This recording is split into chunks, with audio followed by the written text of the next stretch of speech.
마가복음 11장 20절에서 25절까지 말씀입니다.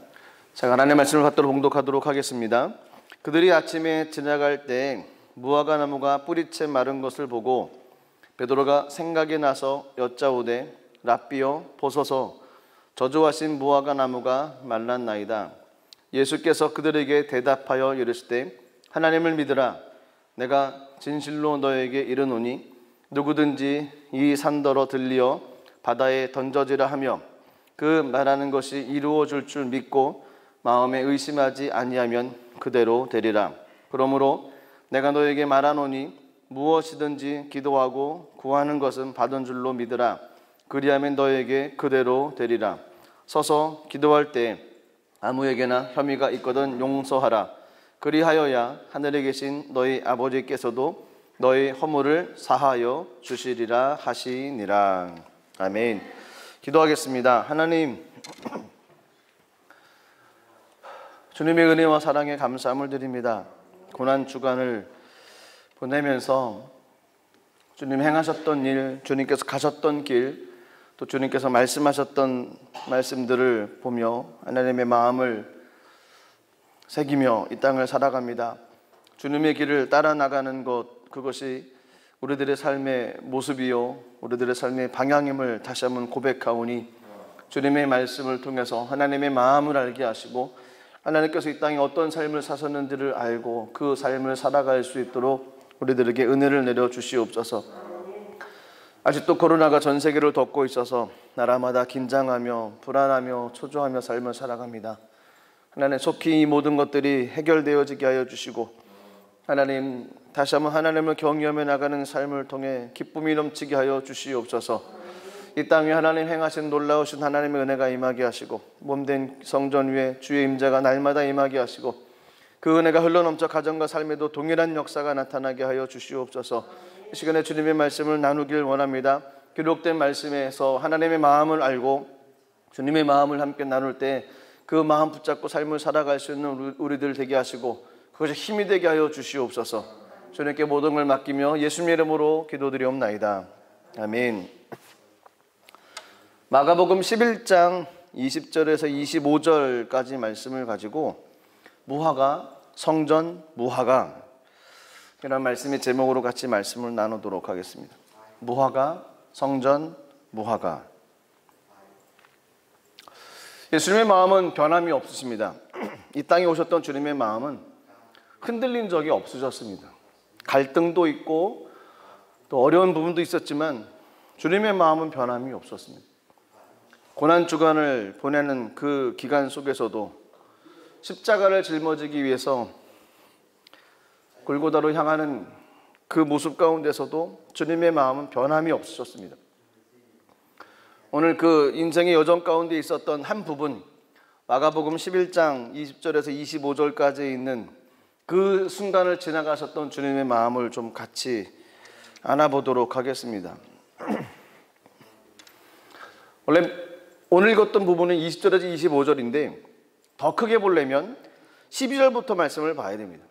12절부터 25절까지 내용을 봐야지만이 이 무화과, 성전, 무화과 이 내용을 볼 수가 있습니다. 왜냐하면 12절부터 있는 내용이 무화과가 나오고 그 다음에 15절부터 나오는 내용이 이제 성전의 내용이고 20절부터 나오는 내용이 또다시 무화과의 내용이기 때문에 그렇습니다. 예루살렘 성을 입성하셔서 예수님께서 여정의 길을 가셨습니다. 그 가운데 무화과 나무 사건을 만난 그 기록의 사건이 오늘 본문이고요. 이 마태복음에도 동일한 내용이 간략하게 기록되어져 있습니다. 근데 제 마음속에 성경을 늘 볼 때마다 해결되어지지 않는, 좀 이해가 되지 않는, 그 이해라는 것이 글을 이해가 되지 않는다는, 뜻을 이해가 되지 않는다는 것이 아니고 이 흐름상 도대체 여기서 이 말씀을 왜 하셨는지에 대한 궁금증이 늘 있었습니다. 왜 한 문단 안에 똑같은 그 내용이 흘러가야 되지 않습니까? 그렇게 흘러가는 내용 속에서 예수님께서 하셨던 말씀이 그 앞에 있던 내용의 말씀들하고 도대체 의미를 잘 모르겠는 그런 내용이 오늘 본문 속에 숨겨져 있습니다. 그래서 늘 고민이었습니다. 오늘 그 말씀을 좀 같이 보면서 주님께서 왜 그런 말씀을 하셨는지, 또 예수님의 뜻이 무슨 의미가 있었는지를 같이 보려고 합니다. 아까 말씀드렸던 것처럼 11절부터 25절까지는 세 파트로 나뉘어집니다. 15절부터 14절까지는 무화과 나무를 책망하신 사건이 나오고요.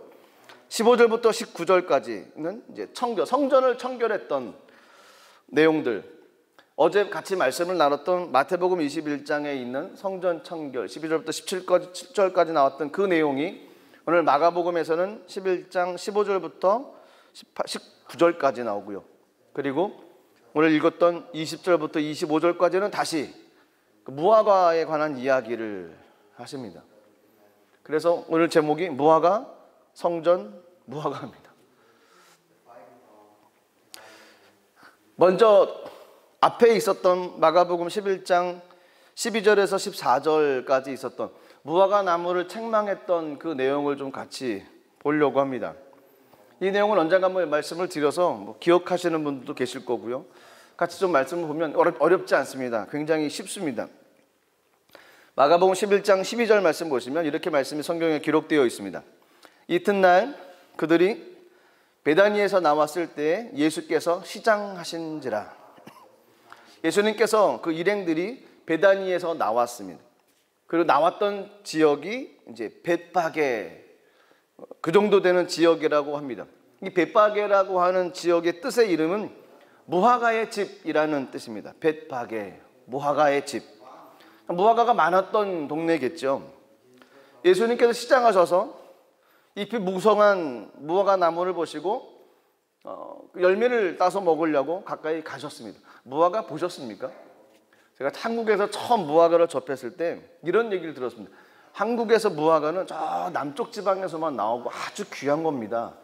그래서 제가 아는 권사님이 한번 먹어보라고.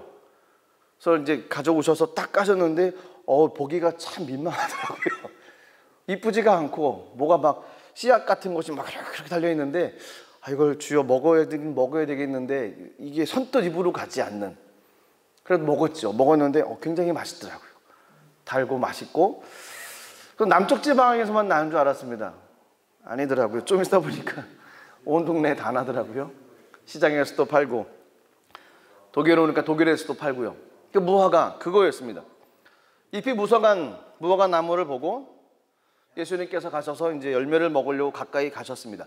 무화과라고 하는 단어의 뜻은 없을무 꽃화, 무화과, 꽃이 없는 나무, 꽃이 안 피고 열매가 맺히는 나무, 무화과, 그런 뜻이랍니다. 이 무화과 나무의 특징이 하나가 있습니다. 잎이 무성하다 그러면 반드시 열매가 맺혀져 있어야 됩니다. 왜 맺혀졌냐고 물어보시면 안 됩니다. 반드시 맺혀져 있습니다. 같이 자랍니다. 잎과 열매가 같이 커가는 겁니다. 그래서 무화과 잎이 무성하다 그럼 반드시 열매가 있습니다. 100% 있습니다. 근데 문제는 오늘 읽었던 저희 본문에 나오는 무화과라고 하는 단어에는 한글은 무화과 한 단어로 써 있지만 이스라엘에서는 무화과라는 단어가 파게, 테에나 이 두 가지 종류로 기록이 되어진다는 겁니다. 파게, 그 파게라는 그 열매의 무화과는 먼저 맺히는 열매입니다. 이 먼저 맺힌다는 것이 잎이 무성하면 먼저 맺히는 열매가 있습니다. 그것이 파게입니다. 잎이 무성할 때 맺혀지는 열매는 파게, 그것이 무화과였습니다. 그 먼저 맺히는 파게의 무화과가 떨어지고 난 이후에 다시 열매가 맺히는 것, 그걸 테에나라고 얘기를 합니다. 파게라고 하는 무화과는 상품 가치가 없습니다. 맛이 없답니다. 그리고 떨어진 다음에 맺힌 테에나는 맛이 좋고 상품 가치가 좋답니다. 그래서 파게 첫 번째 나는 열매는 일부러 따줘야 된다는 겁니다. 나그네들을 위해서 먹으라고 두고 그들을 따서 먹게끔 하는 허락한 것이 이 파게였습니다. 예수님께서 무화과 나무 열매가 많은 것을 보고 가셔서 열매를 먹으려고 했던 그 열매는 테에나가 아니라 파게입니다. 파게. 반드시 맺혀질 첫 번째 열매. 잎이 무성하면 반드시 같이 맺혀질 수 있는 열매 파게. 그런데 그 파게가 맺혀지지 않았던 거였습니다. 이것이 문제였습니다. 그런데 마가복음 11장에 보면 무화과의 때가 아니다라는 단어가 나옵니다. 11장 13절 말씀 보시면 이 구절 때문에 헷갈립니다. 13절 말씀 보시면 멀리서 잎사귀 있는 한 무화과 나무를 보시고 혹 그 나무에 무엇이 있을까 하여 가셨더니, 멀리서 무화과 잎사귀가 있는 걸 보고 한 무화과를 보시고 그 나무에 무엇이 있을까 가셨다는 겁니다. 잎이 있는 거죠. 잎이 있으니까 여기서 나오는 무화과는 파게라고 하는 첫 번째 열매, 반드시 맺혀질 수밖에 없는 열매였습니다. 가셨더니 가서 보신즉 잎사귀 위에 아무것도 없더라. 그 파게라고 하는 열매가 맺혀지지 않았습니다. 이상한 거죠. 그런데 뒤에 있는 구절 보면 이는 무화과의 때가 아닙니다. 여기서 이 무화과는 파게의 때가 아니고 테나입니다. 테나. 그러니까 13절에 써 있는 무화과라고 하는 단어, 이 두 단어가 의미가 틀립니다.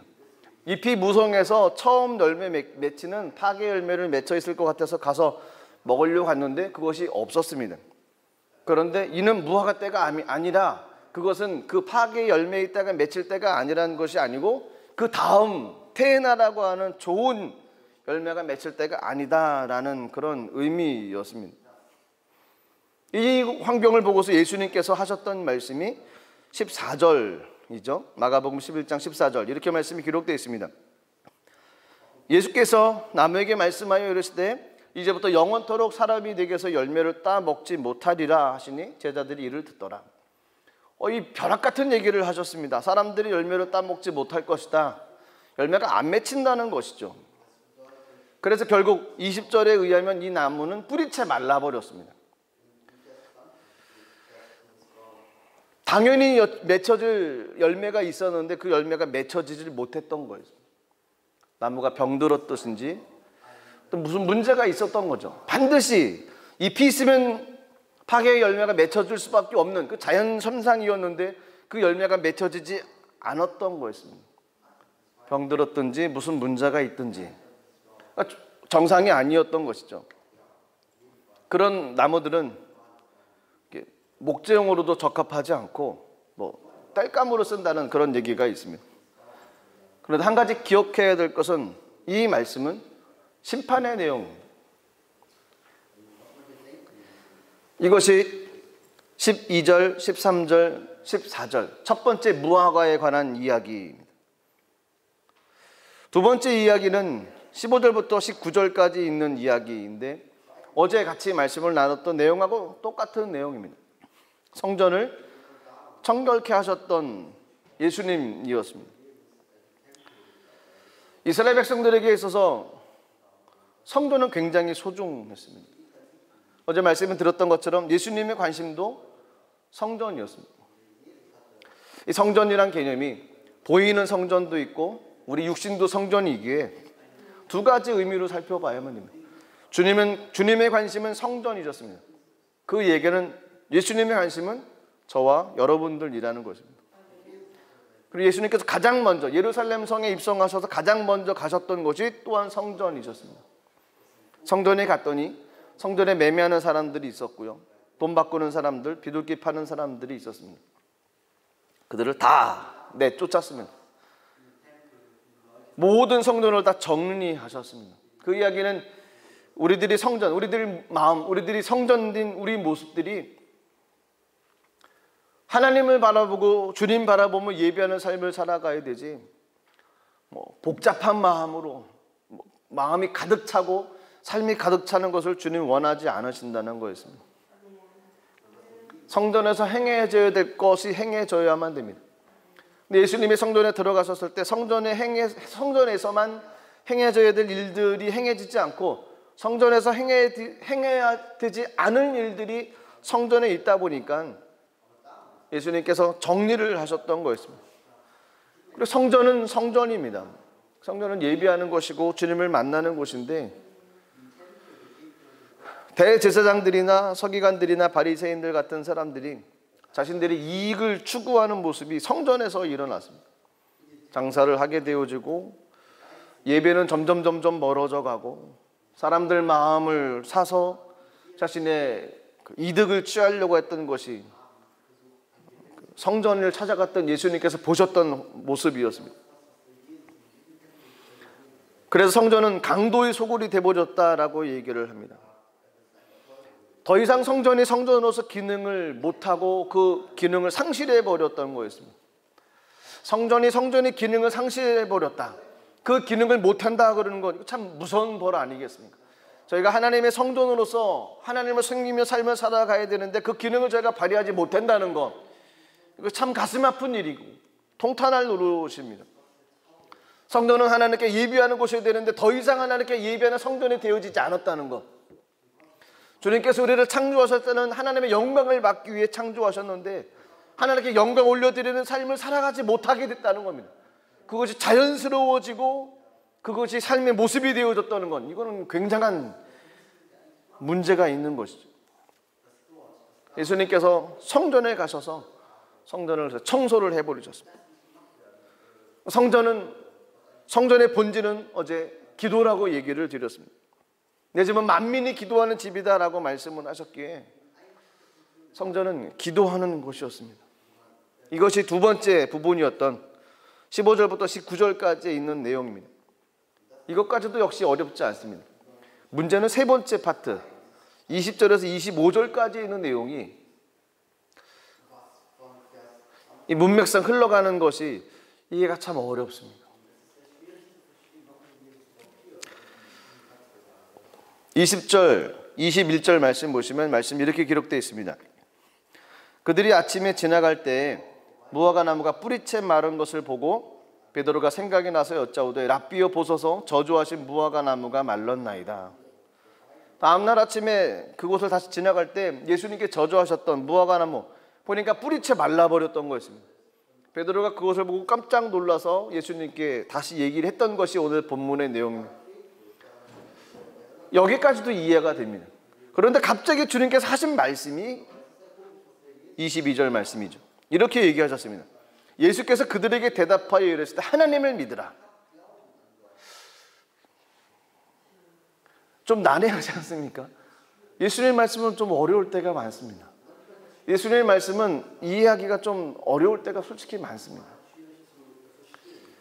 그 당시 삶을 살아가고 있는 사람들이 아니기 때문에, 그 당시 문화를 잘 모르고 그 당시에 있었던 여러 가지 모습들을 잘 모르고 저희는 이 시대를 살아가고 있는 사람들이다 보니까 예수님께서 갑자기, 베드로가 갑자기 주님 어제 얘기하셨던 무화과 나무 다 말라버렸어요 이랬더니 예수님은 그래 말라, 이게 맞아, 이렇게 안 하시고 갑자기 하나님을 믿으라, 믿음에 관한 이야기를 하셨습니다. 그리고 두 번째 하셨던 얘기는 이제 기도에 관한 얘기를 하십니다. 24절 말씀을 보도록 하겠습니다. 24절 말씀 보시면 그러므로 내가 너에게 말하노니 무엇이든지 기도하고 구하는 것은 받은 줄로 믿으라. 그리하면 너에게 그대로 되리라. 이 구절은 저희가 이 구절만 따로 띄어가지고 문맥하고 상관없이 이 구절만 따로 띄어서 저희가 기도할 때 인용하는 구절이 바로 이 구절이거든요.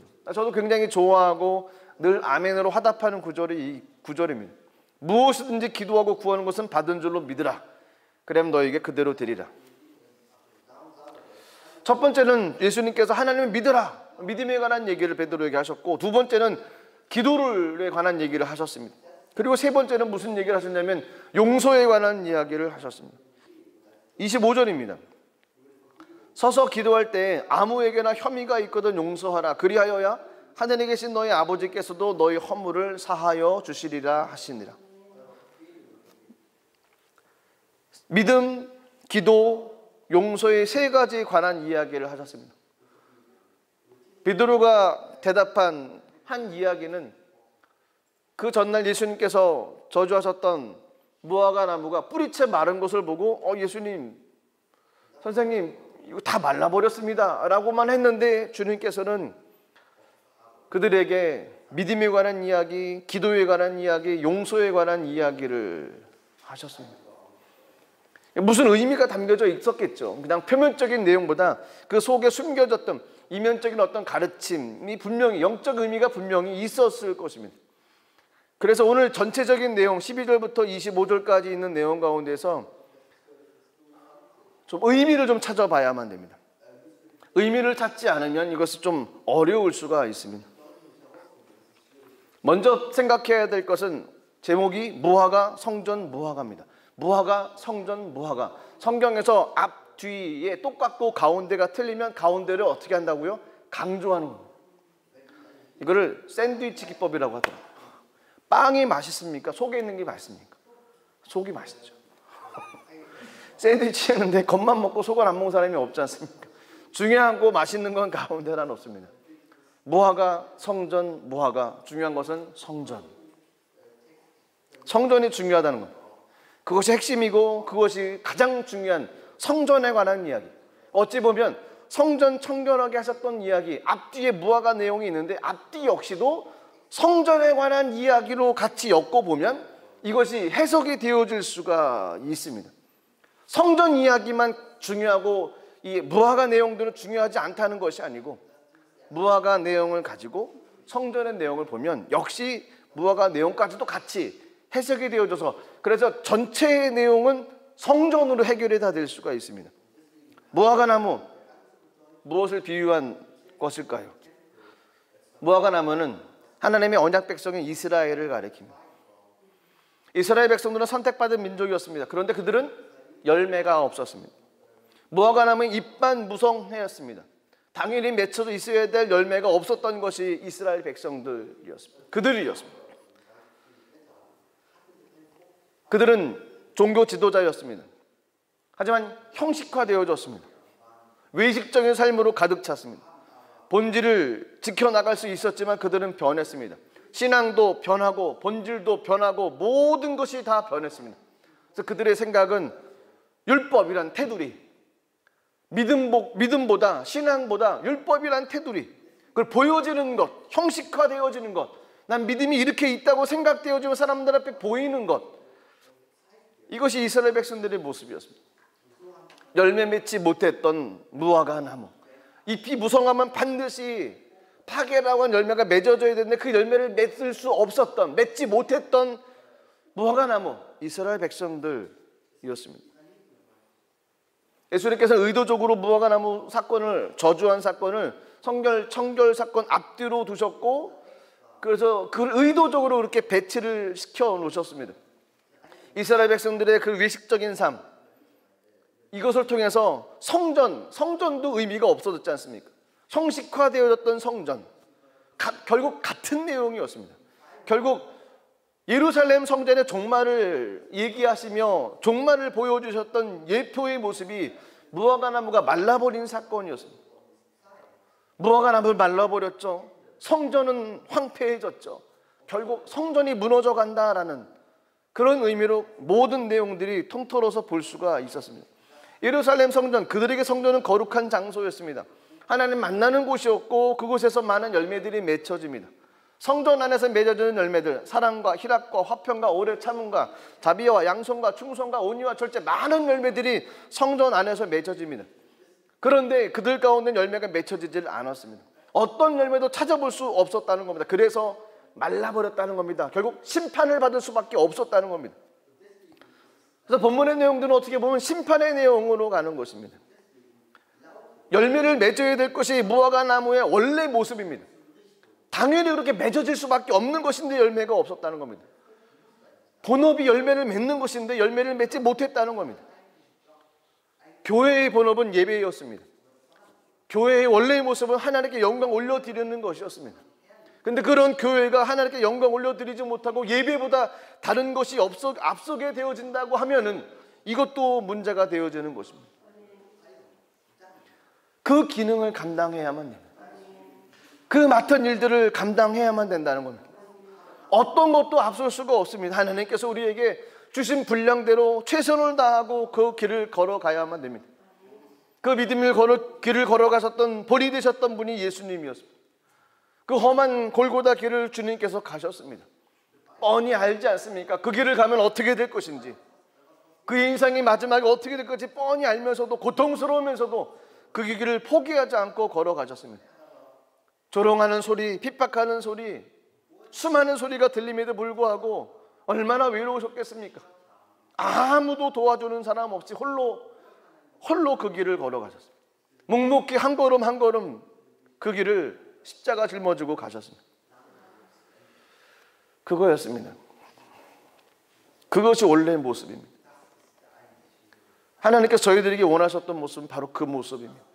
세상 삶을 살아가는 동안에 알아주는 사람 없어도 하나님께서 저에게 맡겨주신 거 있으면 걸어가는 겁니다. 조롱하고 핍박하고 손가락질해도 그 길을 걸어가는 겁니다. 주님 아시죠? 걸어가는 것입니다. 무화과 나무가 말랐을 때 예수님께서 하나님을 믿으라 라고 말씀하시며 23절, 24절에 보면 저희가 잘 아는 이야기를 하셨는데요. 23절, 24절 말씀을 제가 한번 읽겠습니다. 내가 진실로 너에게 이르노니 누구든지 이 산더러 들려 바다에 던져지라 하며 그 말하는 것이 이루어질 줄 믿고 마음에 의심하지 않으면 그대로 되리라. 그러므로 내가 너에게 말하노니 무엇이든지 기도하고 구하는 것은 받은 줄로 믿으라. 그리하면 너에게 그대로 되리라. 도대체 이게 무슨 말씀일까요? 산이 들려서 바다에 던져지는 것. 여기서 얘기하는 산이 어떤 의미일까요? 여기서 얘기하는 산은 성전산을 얘기를 합니다. 시온산을 얘기를 한다는 겁니다. 성전을 들어서 바다에 던진다는 겁니다. 사해 바다에 던져 넣는다는 겁니다. 성전의 파괴를 얘기를 하는 겁니다. 예루살렘 성전의 파괴를 얘기를 하는 겁니다. 황폐해졌고 성전의 기능을 하지 못했던 그들, 예수님께서 그걸 다 무너뜨린다는 거였습니다. 그리고 그의 죽으심으로 말미암아 새로운 하나님의 계획을 열어가신다는 것, 그래서 그것을 믿으라는 겁니다. 그래서 예수님께서 하나님을 믿으라는 것은 성전은 무너지지만 다시 예수 그리스도로 인해서 하나님의 놀라운 구원의 계획이 열리는, 하나님의 성전들이 세워져 가는 그것을 믿으라는 거였습니다. 성전 파괴, 멸망 이것이 아니고요, 그 이면에 그것으로 인해서 다시 회복되어지는 하나님의 은혜가 있게 되어진다는 것, 그것을 믿으라라는 겁니다. 그래서 나온 단어가 하나님을 믿으라라는 겁니다. 산을 들어서 바다에 던져도 그것을 믿으면 그렇게 될 것이다. 성전산을 관해서는 이야기입니다. 이사야 2장 2절 3절 말씀 보시면 이런 말씀이 있습니다.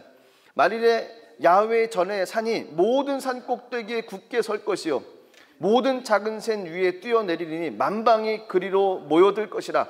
많은 백성이 가며 이르기를 오라 우리가 야훼 산에 오르며 야곱의 하나님 전에 이르자. 그가 그의 길을 우리에게 가르치실 것이라. 우리가 그 길을 행하리라 하리니 이는 율법이 시온에서부터 나올 것이며 야훼의 말씀이 예루살렘에서부터 나올 것임이니라. 성전산, 성전이 서 있는 산 같은 의미라는 겁니다. 예수님께서 이것을 배경으로 인해서 이야기를 하셨던 거였습니다. 성전에 서 있는 산이 바다에 던져지라는 것, 성전이 파괴되어지는 것, 하지만 예수 그리스도의 죽음과 부활로 말미암아 또 다른 하나님의 구원의 역사가 일어나가는 것을 제자들에게 믿으라는 거였습니다. 실제로 주후 70년에 로마에서 예루살렘 선이 함락되어지고 성전이 파괴되어졌습니다. 모든 것이 다 무너져 버렸습니다.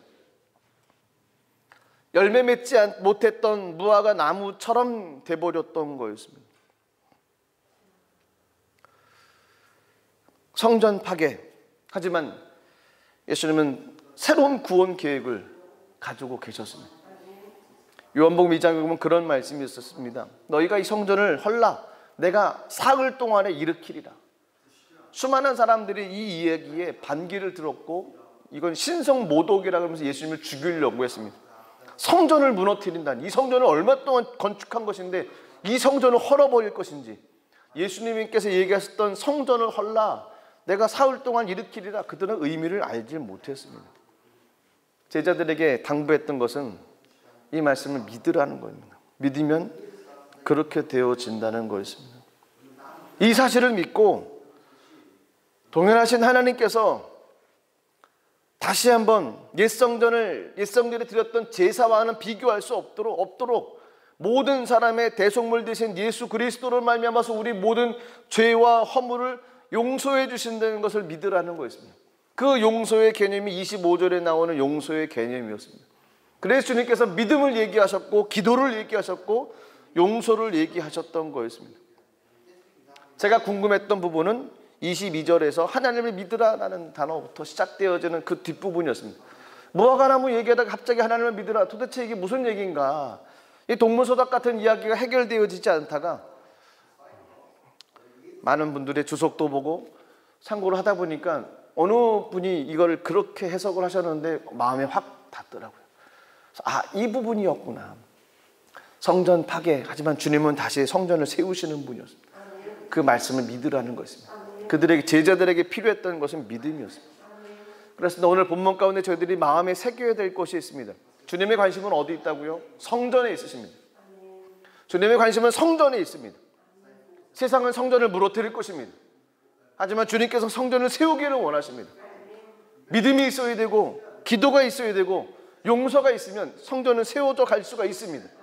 예수 그리스도를 믿는 믿음, 예수 그리스도 기도하는 그 기도, 주님께서 우리를 사하셨던 그 용서의 은혜를 저희가 경험하면 하나님의 사람으로 온전한 성전되어 삶을 살아갈 수가 있습니다. 반드시 맺어져야 할 열매들 맺혀야만 됩니다. 우리를 통해서 이 땅의 삶을 살아가는 동안에 하나님께서 계획하시고 우리에게 주신 것을 통해서 열매 맺는 어떤 것인지 모르지만 반드시 그것을 열매를 맺어서 하나님께 영광 올려드리는 삶을 살아가야 될 줄로 믿습니다. 무화과, 성전, 무화과, 그 얘기는 성전의 얘기였습니다. 성전된 저희들의 삶이 다시 주님 안에서 회복되어져 가기를 간절히 소망합니다. 멸망으로 가는 성전이 아니라 회복되어져 가는 구원의 의미를 통해 나갈 수 있는 그런 인생의 삶이 되기를 간절히 소망합니다. 예수님께서 예루살렘 성에 입성하시고 첫째 날에 성전 청결을 위해서 얘기를 하셨습니다. 그리고 나서 무화과 나무를 저주하시고 무화과 나무가 말라서 죽는 사건이 일어났었습니다. 일주일간의 인생의 삶, 하지만 그 고난주간의 일주일의 삶은 우리들에게 주시고자 하는 메시지는 강력합니다.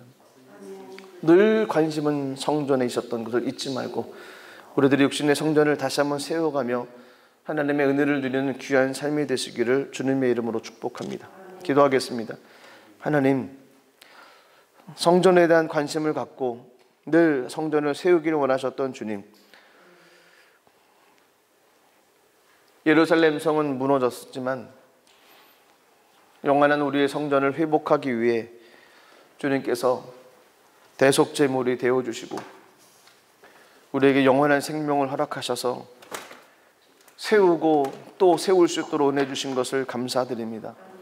우리의 성전을 통해 하나님의 나라를 만들어갈 수 있도록 도와주시고 반드시 맺어질 수밖에 없는 그 열매들, 반드시 맺어져야만 되는 그 열매들이 우리 삶을 통해서 맺어질 수 있도록 하나님 함께하여 주시옵소서. 이 시간 주님의 은혜를 감사하며 또한 찬양하며 기도할 텐데 하나님 이 가운데 하나님 은혜를 내리시고 고난주간의 한 주간의 삶을 다시 한번 묵상하며 우리 삶에 하나님 원하시는 귀한 삶을 만들어갈 수 있도록 성령님 역사하여 주시옵소서. 주님께 감사드리며 예수님 이름으로 기도드리옵나이다. 아멘. 우리 같이 한번 기도하도록 하겠습니다. 예수님께서 무화과나무 잎을 보고 그곳에 가셔서 열매를 먹을까 가셨는데 열매가 없었습니다. 그것이 이스라엘 백성들의 모습이었습니다. 어찌 보면 우리들의 모습일 수도 있습니다. 주님께서 우리 삶을 통해서 이 땅에 보내주셨는데 당연히 우리 삶을 통해서 맺어질 열매를 주님께서는 기대하고 바라보고 계실 것입니다.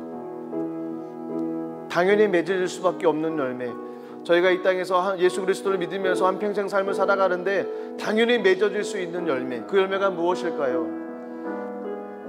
이 시간 하나님 나를 통해서 당연히 맺혀지기를 원하셨던 열매가 무슨 열매십니까? 주님께 물어보시며 하나님께 주신 마음 가지고 열매 맺는 삶을 살아가는 삶이 될 수 있게 달라고 먼저 기도하도록 하겠습니다. 반드시 맺혀질 열매, 그 열매가 맺어져야만 됩니다. 이 시간 먼저 기도할 때 하나님, 주님의 뜻을 알게 하시고 나의 삶을 통해서 맺혀질 수 있는 그 열매들이 맺어져서 하나님께 영광 돌리는 귀한 삶이 될 수 있도록 은혜를 내려주옵소서. 우리 동성으로 잠시 한번 기도하도록 하겠습니다. 살아계신 하나님, 은혜를 감사드립니다.